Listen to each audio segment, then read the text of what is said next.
This is Just the Job. G'day and welcome to Just the Job. It is great to be here this week, and we've got 3 more exciting careers to show you that you never know might just be what you're looking for. Plus, we have a whole lot of helpful advice and tips that will definitely make that important career choice a lot easier.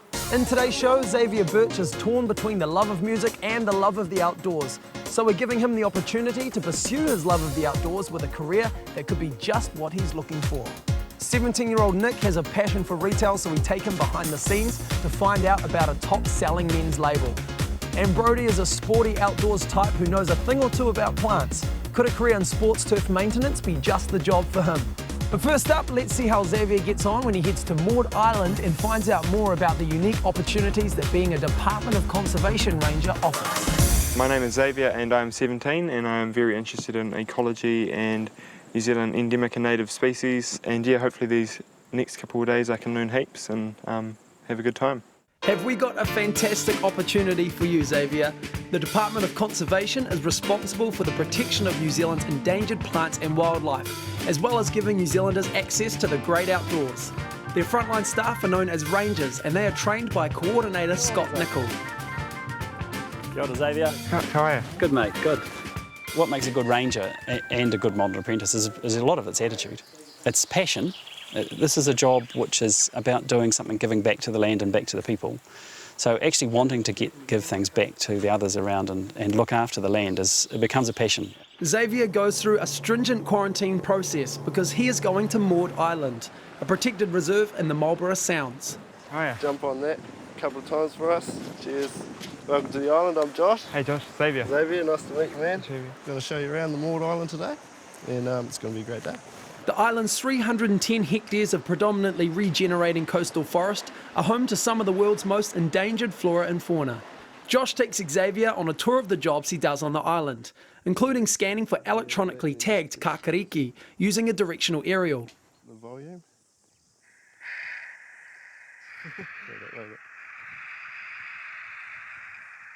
There you go, right there. That'll help the researchers that come out to look after the kakariki, and they can see where it last was, and they can go, oh sweet, number 12's in the bottom house, that's where I'll find him.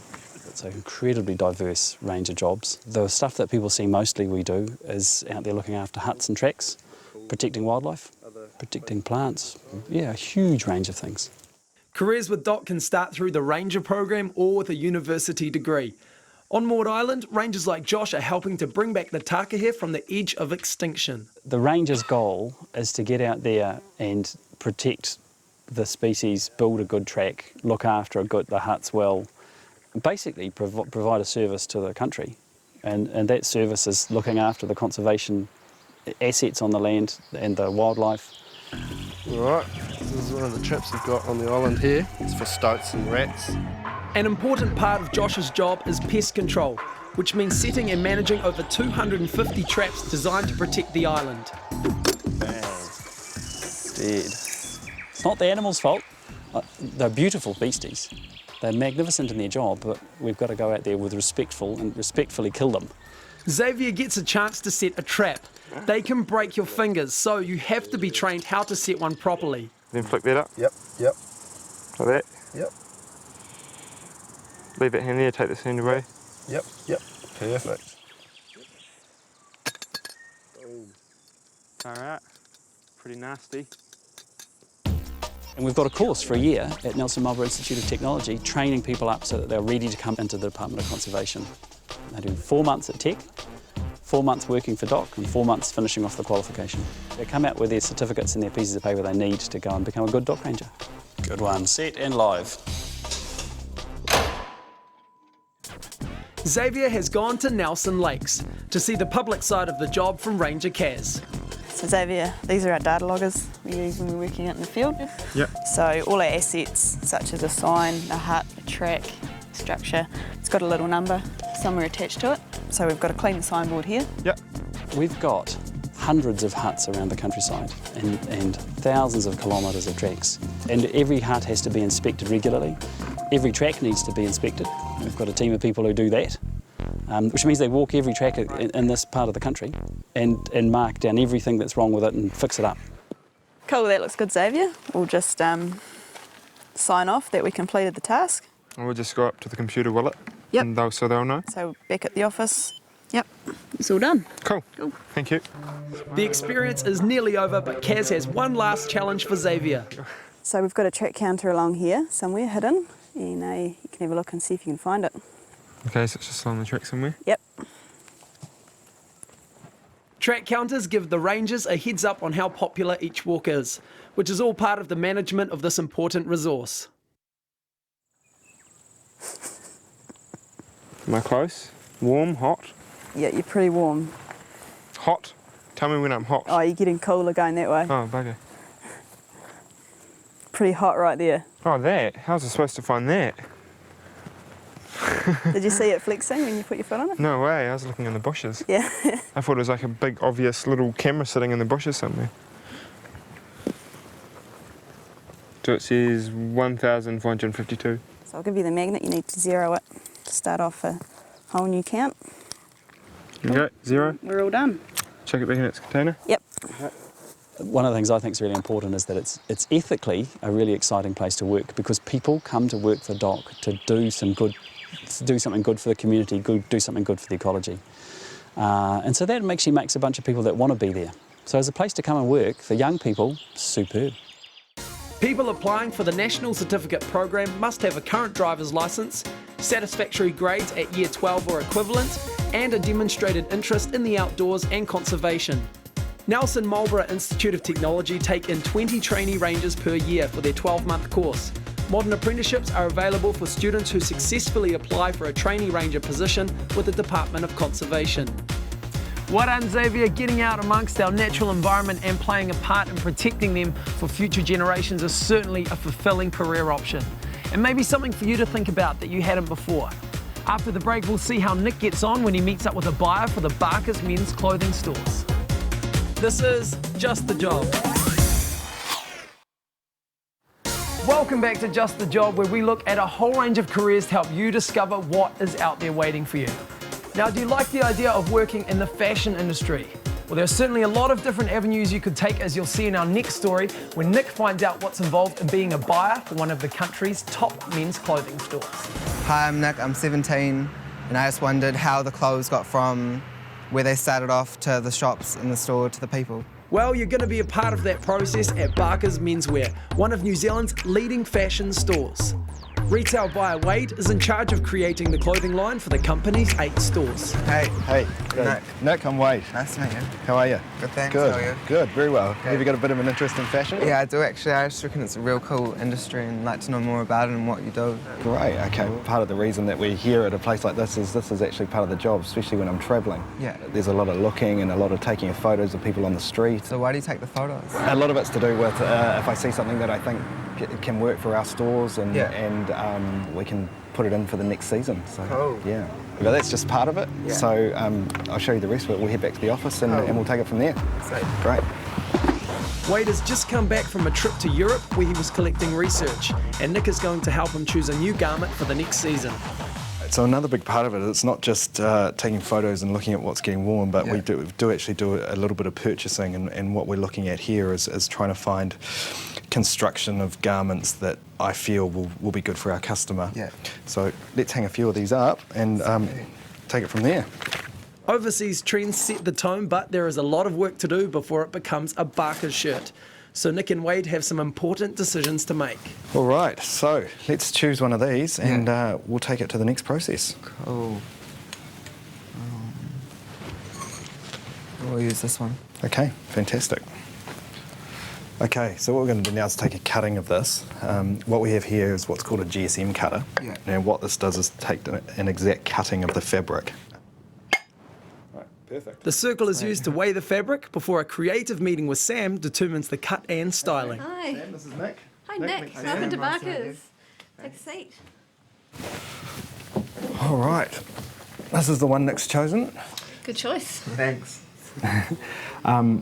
So yeah, we just want to have a look at. I probably want to do it in the classic fit. The qualities needed for the job are fairly much a focus on detail. Product is everything. If the product's wrong, nothing's going to work after that. Making sure that you're catering to who you're trying to target is very, very important. There's no point just sticking to a standard formula, otherwise you'll end up having the same stock every season, and that's no fun for anyone. Okay. Well, I'll go and show Nick how to carry on the next part. Perfect. Cool, thanks. Okay, so we now have to tell the factory how to basically make this shirt. So what I'll get you to do is I'll get you to measure the chest of it, and then we can translate that onto a spec. The various measurements are calculated for each size from extra small to 5XL. Then the sample shirt and paperwork are sent off to factories in China. Wade has a small team that makes sure the clothes get to the customer. Every day is very, very different. It could be creating a range, it could be analysing the stock sales, it could be shifting stock around stores, making sure the right stores have the right stock. So it's very, very varied. Okay, Nick, this is a sample that we get from our factory. So basically we try it on Wade and we make any necessary alterations as we see fit. Luckily, Wade is a perfect medium, so they use him as a model for checking that the garment fits. All right. Body's looking good, Sam. That looks fantastic, but I need to do something with these sleeves. Yeah, the sleeves are a little bit wide and the width, so in the back there. pin that back. Yeah, let's trim those down. Yeah. Nick has to pin the jacket before sending the changes back to the factory. Right. Don't mind about stabbing me. I'm kind of used to it.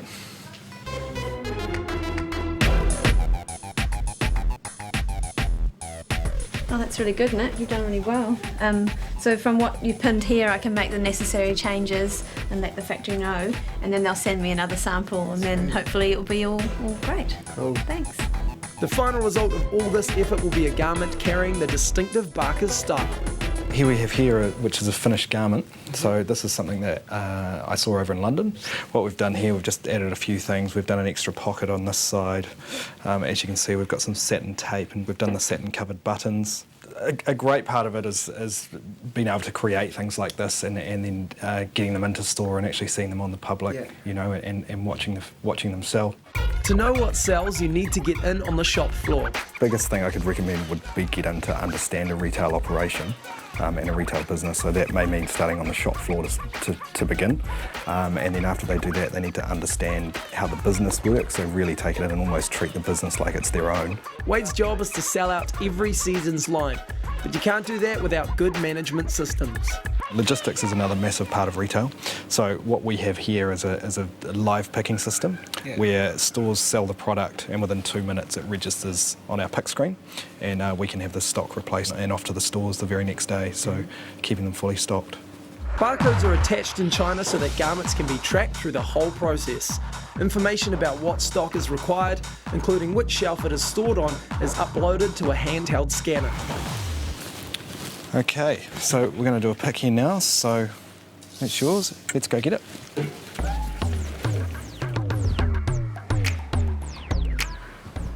What happens if you get the wrong one? Well, if you get the wrong one, you'll scan the barcode and it'll make a noise like that. Oh.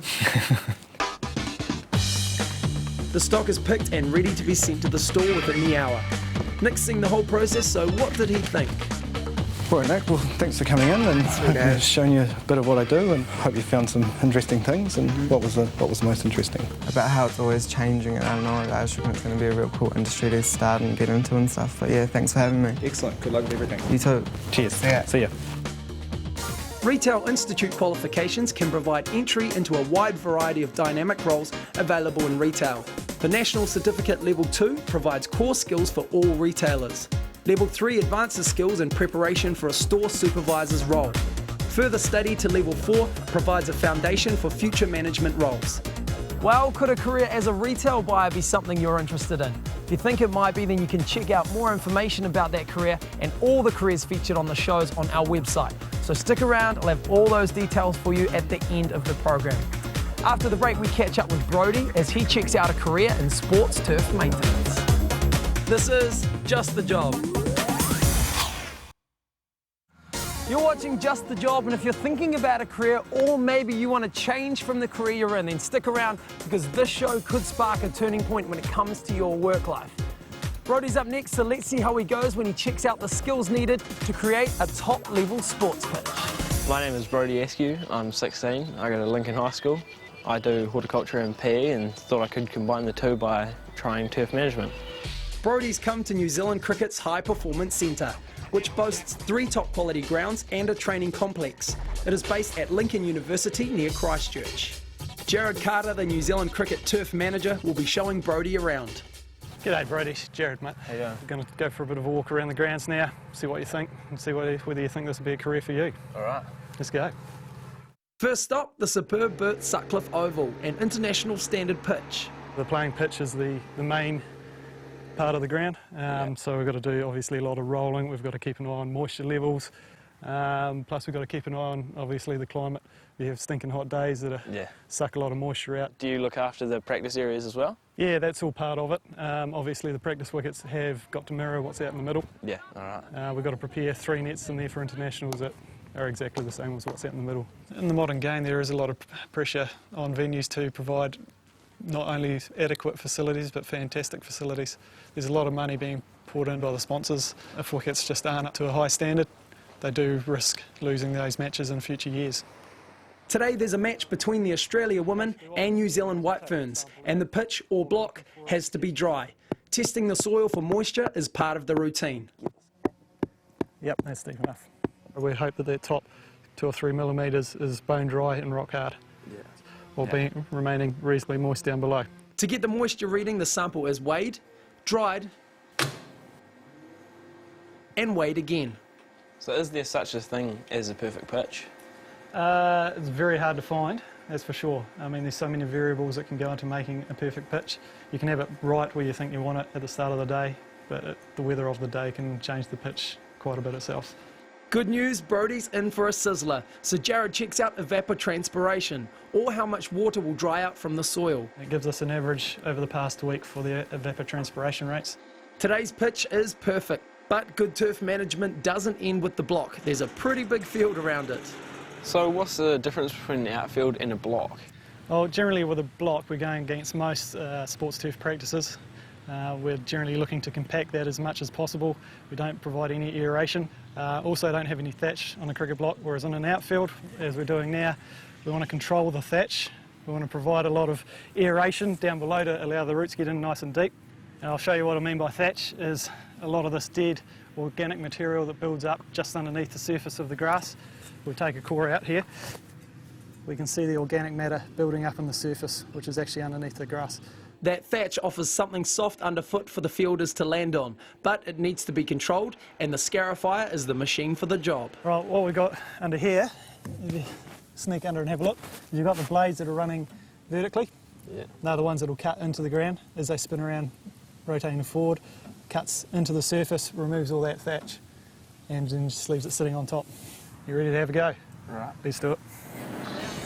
Well, Brody's looking good, so what sort of person will be good for this job? Someone who definitely likes a challenge. Very challenging environment, working long hours. You've got to deal with factors such as the weather that you cannot control. Someone who loves the outdoors.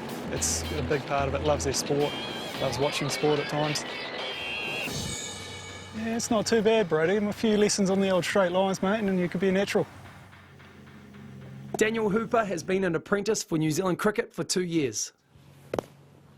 Basically, you learn everything from turf agronomy through to using machineries, but we obviously branch out into all sorts of things, soil types, everything like that. All right. So are you enjoying it? Every day outside's a good one as far as I'm concerned, so yeah, I really love it. In this simple bat and ball game, technology's become part of the landscape.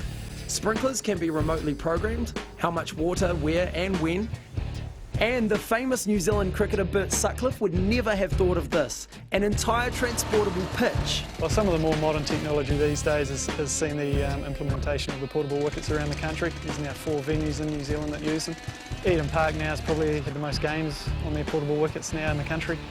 Swap the pitches over because the different codes require 2 different things. For rugby we have a sand tray full with sand, and on top we have our normal surface for rugby.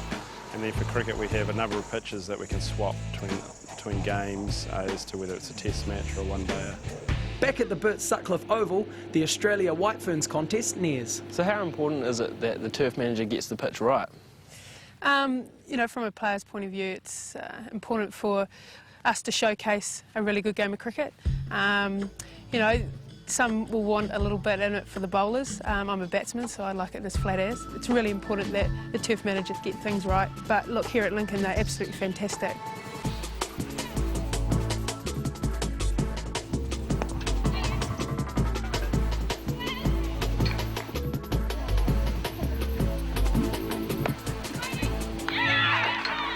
To become a sports turf manager, a national certificate is usually required. The Level 4 National Certificate in Sports Turf provides a comprehensive trade certificate qualification. There are core topics such as irrigation and turf disease management, and then the qualification is tailored to suit a particular sport. The instruction can be tailored to suit your needs with a combination of correspondence, block courses and workplace assessment. Training seminars are also specifically designed for a particular sector of the industry. That was awesome, Brody. Thanks so much for being a part of today's show. And of course, Xavier and Nick, thanks so much to you guys as well. Today, there are literally thousands of careers to choose from, but that doesn't necessarily mean it's any easier to make a choice. So we certainly hope our programs will help you when it comes to making this all-important decision. To help you even more though, here's Sarah from Career Services with some valuable advice on getting out there to find the job you really want. Most people find work by getting out there and asking around, not by waiting for advertised vacancies. So whether you're looking for part-time or full-time work, try going directly to employers to find out what's available. One of the main things they look for is a keen, positive attitude, and going to see them with your CV in hand is a great way to show that you're serious about finding work. Jump onto careers.govt.nz for more tips on how to kickstart your job hunt. Well, that's it for this week. We'll be back again next week with another 3 exciting careers and, of course, more helpful advice. If you want more information about the careers featured this week or more info about how to make that right career choice, simply jump on our program website at www.tvnz.co.nz and enter the keywords, just the job. Happy hunting. I'll catch you next week.